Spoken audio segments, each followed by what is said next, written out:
হাই everyone, কি খবৰ আপোনালোকে? সবে ভালে আছে নহয়? আমি বৰ্তমান ভালেই আছোঁ। আজি ফুৰিবলৈ যাব ওলাইছোঁ দুইজনে, আৰু লগতে আছে মামী চান্তু। আপোনালোকক দেখাই থাকিম ক'ত যাওঁ।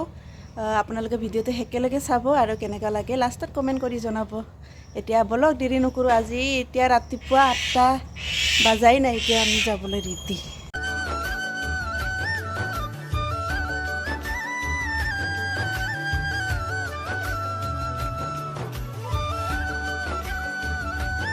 এতিয়া আমি ঢেকীয়াজুলি পাইছিলোঁ, তেতিয়া হোটেলবিলাকেই খোলা নাছিলে। এইটো কাৰণে আমি ঢেকীয়াজুলিত একো ল'ব পৰা নাছিলে। ইফালে আহি আমি এতিয়া ওৰাঙৰ পৰাহে ল'লোঁ।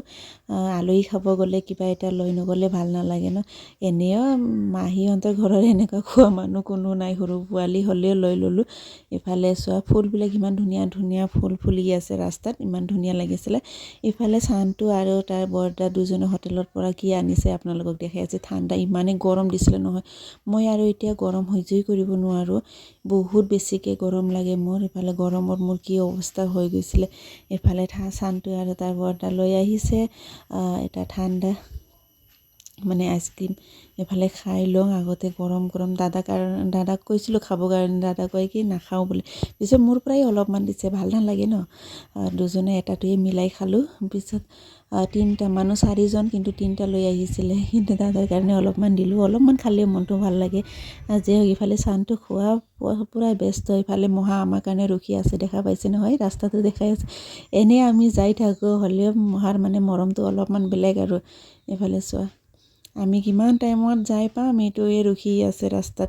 ইফালে আহিয়ে দেখা পালোঁ যে মাহী পূৰা মানে খানা বনোৱাত ব্যস্ত। চোৱা মাহীৰ কিমান সুন্দৰ হাঁহি, নোযোৱাৰ কাৰণে ৰাগ উঠি আছিলে, যোৱাৰ কাৰণে কিমান খুচি। ইফালে পুৰি বনাই ৰাখি থৈ দিছে আৰু পায়েছ। মানে মাহীৰ ঘৰত গ'লে খাবহে লাগে, খাবহে যাওঁ আৰু আমি। চোৱা দেখা পাইছে নহয়, ইমান ধুনীয়াকৈ বনাই মেলি ৰাখি থৈ দিছে। আমি ৰাতিপুৱা চাহ খাইহে গৈছিলোঁ, ব্ৰেকফাষ্ট ইয়াতে কৰিম বুলি কৈ দিছিলোঁ যে, এইটো কাৰণে মাহী পূৰা ব্যস্ত ৰাতিপুৱাৰ পৰা, চব বনাই থৈ দিছে। এইফালে চোৱা কৈ আছে, মানে আমি কৈছিলোঁ যে মানে বেছি টাইম নাথাকোঁ, তাড়াতাড়ি আহি যাম, এইটো কাৰণে কৈ আছে। মই আগতে গালি দি লওঁ, পিছত আৰু অহাৰ পিছত একো নকওঁ বোলে। ইফালে মহা মানে ডক্তৰ দেখাই আহিছেতো, এইটো কাৰণে মেডিচিনবিলাক দেখাই আছে তাৰ। ইফালে চোৱা মাহীহঁতৰ ঘৰত ইমানেই আম হৈ আছিলে নহয়, মানে ইমান ওখও নহয়, ওচৰতে মানে।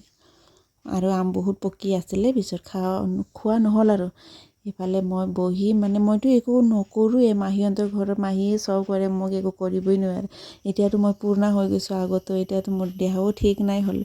আগৰ পৰাই মোক কৰিব নিদিয়ে, গ'লে মানে বহি বহি খুৱাই আৰু। চোৱা ইফালে আমি চান্তু কি মজা কৰি আছোঁ। মই ঘৰৰ ভিতৰতে বহি আছিলোঁ, ইমানেই গৰম লাগি আছিলে নহয়। আজিৰ কাৰণে বাই বাই।